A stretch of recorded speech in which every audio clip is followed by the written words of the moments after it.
Welcome to Section 420, Talkin Yankees, the podcast. Well, the Yankees continue on their winning ways, take 2 out of 3 against the Philadelphia Phillies, kind of in this funky early season National League little schedule here that the Yankees are playing. But finally, we'll play an American League team, heading off to Baltimore after this. But before we get into all that, make sure you subscribe to this podcast. So even if you're a YouTube subscriber, even if you see the show on some television, if you're in the New York area, this is exclusive content only available to podcast subscribers. So get these little wrap-up reports after each little series there, just in case whatever you're tuned out a little bit, you missed a game or two, not sure what's going on with the team, maybe you're on vacation, or you're just kind of tuning the Yankees out a little bit, just doing other things with your life and you want to get caught up. Make sure you subscribe to this podcast so you get notified of that. And just to plug the YouTube channel as well, just dropped an episode yesterday, kind of went to the Yankee Stadium, did a little recap of kind of the opening day weekend there. Obviously discussed the Giants series, a little smattering of the first Phillies game. Also, just a little cool thing, I guess, if you're not aware of the new food available at Yankee Stadium. So, people have complained for a long time, the new Yankee Stadium, the food options there aren't the greatest. Well, the Yankees have introduced a few new things there. So I kind of lay that out for you and where you could find it. So again, if you want to go to the YouTube channel to check out that video, go there. Just got dropped yesterday. It talks about the 2023, openings, recap of the opening season there. So the video is available now if you want to go check it. But let's go back to these Phillies where the Yankees took 2 out of 3.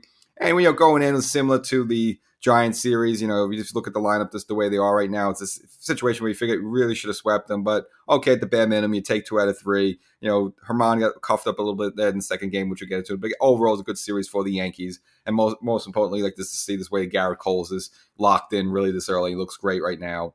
Just with the spring training had as well as these first 2 games, he's really on a good roll right now. And, this seems like, I don't know if it's because he cut his hair, maybe he cut the mop he had in the back of his hair there, but it, again, really looks locked in early in the season. So, and for the Yankees, kind of got a break a little bit because, these aren't your typical Philadelphia Phillies, obviously, racked with injuries, Bryce Harper had the Tommy John surgery in the offseason. He's kind of working his way back. He's not going to be back till at least around the All-Star break. Now, ironically, did take some swings here at Yankee Stadium, just working his way back, as well as the Phillies without Ryan Hodgkins, tore his ACL, pretty much done for the year. And he's a guy, the first baseman for them, hit 30 home runs for them last season. So you take the 30 home runs from him as well as just having no Bryce Harper. So, it's not your typical Phillies team. It's not the Phillies team that exactly, went to the World Series last year against the Houston Astros and lost. But still, the Yankees kind of getting Phillies at the right time there. And then, they coming in at this point at 0-3. So, because, I'm sure they're looking for their first win there just for, pride. They are the defending champions. So, nevertheless, the first game was going to be Nestor Cortes versus Taijuan Walker. And, kind of an interesting start for Cortes. Cortes didn't really get normal start to the spring training. They kind of delayed him a little bit. He had the groin issue that cropped up, which prevented him from participating in the World Baseball Classic, which I think might have been a little blessing in disguise. So we saw what happened with Edward Diaz there in the Mets. So, just sometimes it's those things, it's just bad luck. But more, I was okay with, Nestor Cortes not participating in the World Baseball Classic. I'll just leave it at that. So his first start. Now, supposedly he was supposed to be delayed just because, he got started in the spring training a little bit after the other starters. They were going to kind of skip him the first time through the rotation, but that made his first start, the 4th game of the year for the Yankees, and was relatively good. It kind of looked like this Nestor Cortes we remember from last season. Now, the Yankees, spot him with 2 early in the top of the bottom of the first inning there. So I guess gave him a little breathing room. And then the Yankees just added to that in the 3rd inning. Gleyber Torres, who, he's going to be, I guess, other than Garrett Cole, kind of bit of the highlight player of the series. This, way he had a great start to the season for him. Hit his home run, kind of similar to the home run he hit on opening day there, kind of a little opposite field, right field there into the Yankee Stadium right field porch there, went Oppo.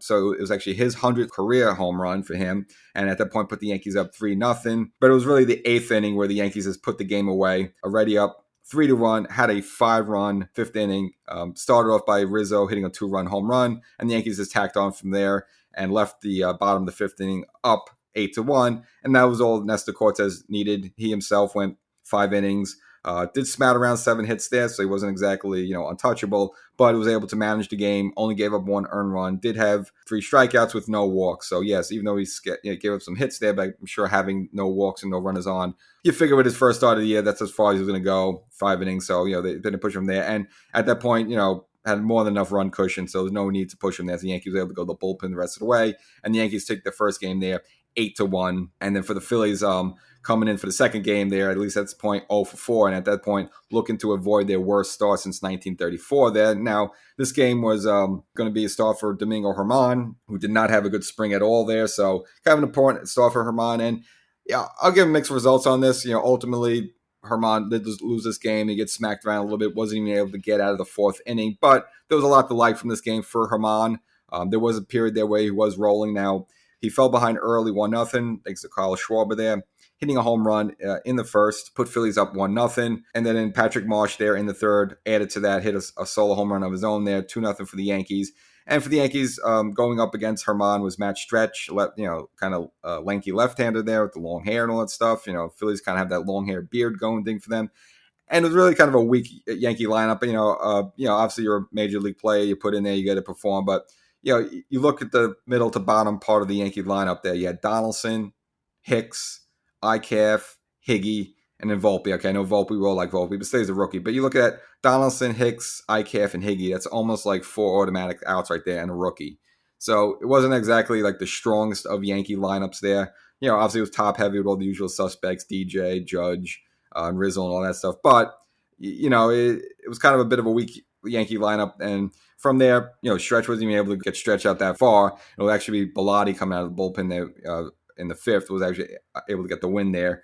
Herman, even though he gave the 2 runs, he started to get on a bit of a roll. But then finally, in the fifth inning, they got done by a couple of RBI hits by Trey Turner and Kyle Schwarber again. Put the Yankees behind that point, 4-0. And at that point, it needed to yank Herman from the game. But ultimately, if you look at, there was a period there where he was rolling Herman. So, yeah, you look at the 4 runs, but he also had 8 strikeouts and no walks. So you like to see that. So he had the changeup going for him. He had the curveball going for him. It wasn't a terrible start. You look at the line score and you probably say, oh, my God, it was garbage. It wasn't really. It was just honestly his first start of the year. Okay, give up a couple of solo home runs, but he was rolling along a little bit. Now, you can also blame Boone a little bit there in the fifth inning. I mean, Herman was starting to struggle there, and he probably should have yanked him out. But I guess he wanted to stick with him to see if he could just get out of the inning at least. He wasn't. So you could almost partially blame Boone a little bit too for not pulling the trigger on him. And that could just be a result of, if you look at game 1 with Nestor Cortez only able to go 5 innings, it does affect the rest of your bullpen because he was able to go 5 innings. So you had to kind of use the bullpen from innings 6 through 9. And then, of course, you look at the Yankees' final game against the Giants there, Johnny Brito. He was only able to give the 5 innings there. So you had to tax up bullpen there. And even the game before that, Clark Schmidt, he wasn't able to get out of like the 4th inning. So you had to use the bullpen a lot for that. So you look at, 1, 2, 3 games in a row, the Yankee starters couldn't go more than 5 innings. It taxes your bullpen. So it kind of put Boone in a situation where he probably had to stick with Herman more than he wanted to. So that was the situation. And as the Yankee lineup was really flat. And it wasn't until the 9th inning that DJ LeMahieu hit his first home run of the year, pulled the game within 4-1, but it was over from there. And the Yankee dropped the second game there 4-1. And at least for the Phillies, for them, at least gave them a win to avoid, again, that 0-5 start, which would have been their worst since 1934, which then brings us to the rubber game 3 for the Yankees in Wednesday afternoon matinee. Now, it was kind of a dank, misty day for the Yankees. The weather, for both teams, the weather at Yankee Stadium, kind of a misty day there. So you don't know how, is this a game that's going to get delayed at some point? Is the ball going to be, slipping out of the pitcher's hands? Is it going to be a sloppy game? You're going to have drop pitches. But no, it was actually a very quite crisp game, and it was kind of the marquee matchup. Garrett Cole versus Aaron Nola, I guess kind of say their ace.